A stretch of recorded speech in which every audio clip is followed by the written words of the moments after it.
Gentlemen, let me ask you something direct. You've probably seen the lists. Eat this superfood. Avoid that ingredient. The internet is flooded with nutrition advice for men over 60, and most of it is either watered down, contradictory, or lifted from research done on 20-year-olds. What I rarely see is someone sitting down with the actual clinical evidence and telling you precisely what the data shows. Not what sells supplements, not what makes a good headline, but what the peer-reviewed research consistently demonstrates about food and male health in the 6th, 7th, and 8th decade of life. I'm Dr. Jocelyn Carter, a board-certified urologist with over 12 years in clinical practice. I've spent a lot of that time correcting the misinformation men over 60 receive about nutrition and male health. Today, I want to give you what the clinical evidence actually says, not what the internet says, not what a friend told you, but what the research shows. 4 foods the data tells us you should be eating every single week, and 3 that the clinical evidence says you need to stop. Before we go further, drop a comment below and tell me what you've heard about nutrition and men's health, what you've been told to eat, what you've been told to avoid. I want to know what's circulating because I guarantee some of it needs correcting. Here's what's wrong with the standard nutritional advice men over 60 receive. It treats the aging male body as if it simply needs a cleaner version of what a younger man eats. That's a myth. Here's what the clinical evidence actually shows. After 60, your testosterone metabolism shifts. Chronic low-grade inflammation becomes a primary driver of nearly every condition I treat, from benign prostatic hyperplasia to erectile dysfunction to cardiovascular decline.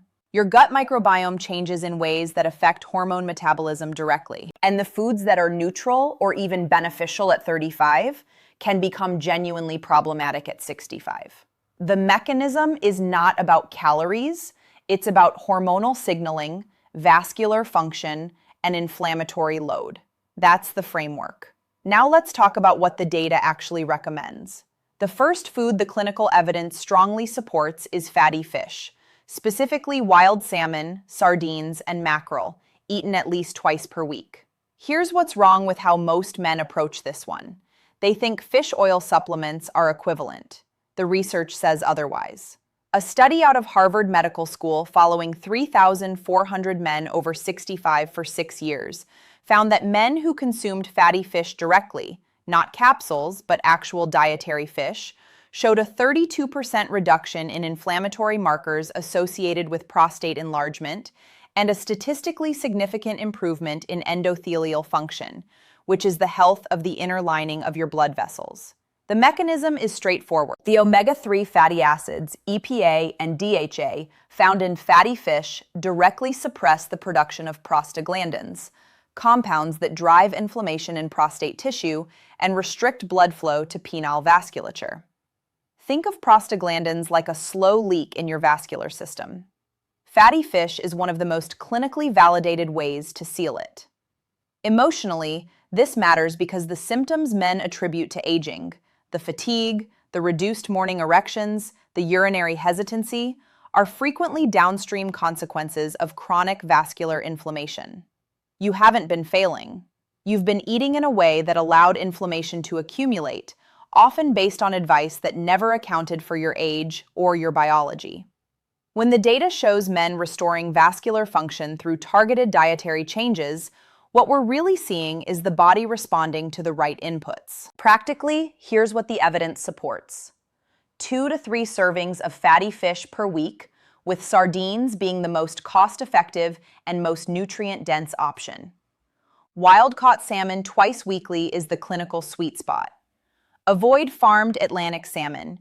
The omega-3 to omega-6 ratio is significantly less favorable, and 2 studies, including one from the journal Environmental Health Perspectives, found elevated lipid-soluble contaminant levels that partially offset the anti-inflammatory benefit. I remember a patient, Robert, 67, a retired civil engineer, who came in describing progressive urinary symptoms and what he called a general flatness in his energy and libido. His labs were unremarkable, his PSA was stable, but his dietary history was telling. He had not eaten fatty fish in over a decade. He was taking a generic fish oil capsule, convinced that covered it. We shifted him to 2 servings of wild sardines and one of wild salmon per week. 6 weeks later, he told me his urinary flow had noticeably improved and he was waking up with morning erections for the first time in 2 years. The clinical evidence predicted exactly that outcome. That's not a miracle. That's the mechanism working. The second food the research consistently supports is cooked tomatoes, and this is one where the clinical precision matters significantly. Raw tomatoes are fine, but cooked tomatoes, particularly tomato paste and sauce, deliver lycopene in a bioavailable form that raw tomatoes simply cannot match. A landmark study from the University of Illinois following 2,900 men over a 10-year period found that men who consumed cooked tomato products at least 4 times per week had a 35% lower incidence of clinically significant prostate enlargement compared to men who consumed them rarely or never. The mechanism centers on lycopene's role as a potent antioxidant that selectively accumulates in prostate tissue and neutralizes oxidative stress, one of the primary drivers of both benign and malignant prostate cell changes. Think of oxidative stress in prostate tissue like rust forming on metal. Lycopene, delivered in its bioavailable form through cooked tomatoes, is one of the most evidence-supported ways to slow that process. Here's what's wrong with the advice men usually get on this. They're told to eat more tomatoes generically, with no distinction between raw and cooked, and no guidance on frequency. The data is specific. Frequency and preparation method are the variables that drive the outcome. Practically, 2 tablespoons of tomato paste added to a meal 3 to 4 times per week is the most efficient delivery mechanism based on the research. Combined with a small amount of olive oil, which enhances lycopene absorption, this becomes one of the highest value, lowest effort dietary interventions a man over 60 can make for prostate health. The third food is one I have to address carefully because the misinformation around it is substantial. Cruciferous vegetables, specifically broccoli and Brussels sprouts, consumed at minimum 3 times per week. Here's what the clinical evidence actually found, and here's what most men have never been told. A study from Johns Hopkins University following 1,800 men aged 55 to 74 over 5 years identified a compound called sulforaphane, found in high concentrations in broccoli and Brussels sprouts, as one of the most biologically active dietary compounds acting on prostate tissue. Sulforaphane activates a cellular detoxification pathway called the NRF2 pathway, which clears carcinogenic metabolites from prostate cells and reduces inflammatory cytokine activity. The men in the highest quartile of cruciferous vegetable consumption showed a 41% reduction in markers associated with prostate cell abnormality over the study period. Emotionally, this is where I want to speak plainly. Many men in my practice have been quietly carrying fear about their prostate. Fear they don't voice because talking about it feels like acknowledging something they'd rather avoid. The clinical evidence gives you something concrete to do with that fear. You are not helpless. The NRF2 pathway responds to dietary input. That is a mechanism you can act on starting this week. Practically, lightly steamed broccoli retains the highest sulforaphane concentration. Overcooking destroys the enzyme myrosinase, which is required to convert glucoraphanin into active sulforaphane. 2 to 3 minutes of light steaming is the evidence-supported preparation method. 3 servings per week is the minimum threshold the research identifies as clinically meaningful. The fourth food is pumpkin seeds, and this one often surprises my patients. A randomized controlled trial published in the Journal of Medicinal Food following 1,430 men with mild to moderate benign prostatic hyperplasia over 12 months found that men consuming pumpkin seed oil, equivalent to roughly 1 ounce of whole pumpkin seeds daily, showed statistically significant reductions in international prostate symptom scores compared to placebo. The mechanism involves 2 pathways. Zinc, which is present in higher concentrations in pumpkin seeds than almost any other whole food, is essential for testosterone metabolism and for regulating dihydrotestosterone activity in prostate tissue. And the phytosterols in pumpkin seeds directly compete with cholesterol at cell membrane receptors in prostate tissue, reducing the proliferative signaling that drives enlargement.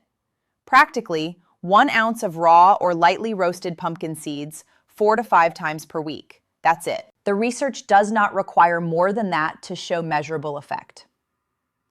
Now let's talk about the 3 foods the clinical evidence says men over 60 need to remove. This is where I most often encounter resistance because 2 of these 3 are deeply embedded in how men of this generation were taught to eat. The first is processed red meat, specifically deli meats, sausages, hot dogs, and cured meats. Here's what's wrong with the popular reframe that it's fine in moderation. A meta-analysis published in the European Journal of Cancer, pooling data from 24 studies and over 180,000 men, found a consistent, dose-dependent association between processed red meat consumption and both prostate enlargement progression and prostate cancer risk. The mechanism involves nitrosamines, compounds formed during the curing and preservation process, which are directly genotoxic to prostate tissue. This is not a statistical association researchers are still debating. The dose-response relationship is well established. The clinical reality is that there is no evidence-supported safe threshold for processed red meat consumption in men over 60 with any prostate symptomatology. That means not once a week, not on special occasions. The data does not give this category a pass. The second food is full-fat dairy consumed in high quantities, specifically whole milk, full-fat cheese, and butter as dietary staples. A study from the Harvard School of Public Health following 21,000 men over 28 years found that men in the highest quintile of dairy fat consumption had a significantly elevated risk of advanced prostate disease. The mechanism centers on insulin-like growth factor 1, or IGF-1, which dairy fat stimulates in ways that are particularly problematic for prostate tissue. IGF-1 is a powerful proliferative signal. It tells cells to grow and divide. In prostate tissue that already carries age-related changes, elevated IGF-1 signaling is precisely what you do not want. This does not mean eliminating dairy entirely. The research distinguishes between high-fat dairy consumed daily as a staple and moderate consumption of lower-fat options. The clinical guidance is to reduce full-fat dairy significantly and replace it with plant-based fats from olive oil, avocado, and the pumpkin seeds I mentioned earlier. The third is refined sugar and high fructose corn syrup, found in sweetened beverages, packaged snacks, and most processed breakfast foods. Here's what the data tells us specifically about this in the context of male health over 60. A study from Duke University Medical Center following 1,600 men with lower urinary tract symptoms over 4 years found that men with the highest sugar intake had significantly worse symptom progression scores and elevated levels of inflammatory cytokines in prostate tissue. The mechanism is direct. Chronic elevated blood glucose drives systemic inflammation, reduces testosterone bioavailability through increased aromatase activity, and impairs the vascular endothelial function that governs both urinary flow and erectile capacity. Think of sugar as a persistent, low-level inflammation tax on every system involved in male health. The clinical evidence does not support a moderate approach to refined sugar for men over 60 with existing symptoms. Reduction needs to be substantial and sustained. Here's your action plan, and it is straightforward. This week, add fatty fish twice, cooked tomato twice, broccoli 3 times, and a small handful of pumpkin seeds 4 days. Remove processed red meat entirely. Reduce full-fat dairy to occasional rather than daily. Eliminate sweetened beverages and replace them with water or unsweetened green tea, which carries its own evidence base for prostate health. Do this consistently for 8 weeks. The research suggests that inflammatory markers respond within that window. Gentlemen, if you have been frustrated, if you've been following advice that wasn't working, if you've been managing symptoms you were told were simply inevitable, you haven't been failing. You've been working with incomplete information. The clinical evidence shows that the prostate and the vascular systems that govern male health at 60 and beyond are genuinely responsive to dietary input. You now have the full picture. If this video changed something for you, tell me what it was. Drop a comment below. Tell me one thing you believed about nutrition and men's health that this video corrected. Give it a like so other men can find this information. Share it with someone who needs it, and subscribe, because every week I bring you what the clinical evidence actually says, not the popular version, the accurate one. I'm Dr. Emily Carter. The research is unambiguous. What you eat after 60 is not just a matter of general health. It is one of the most direct levers you have on prostate function, vascular health, and male vitality. Take care of yourself, and I'll see you in the next one.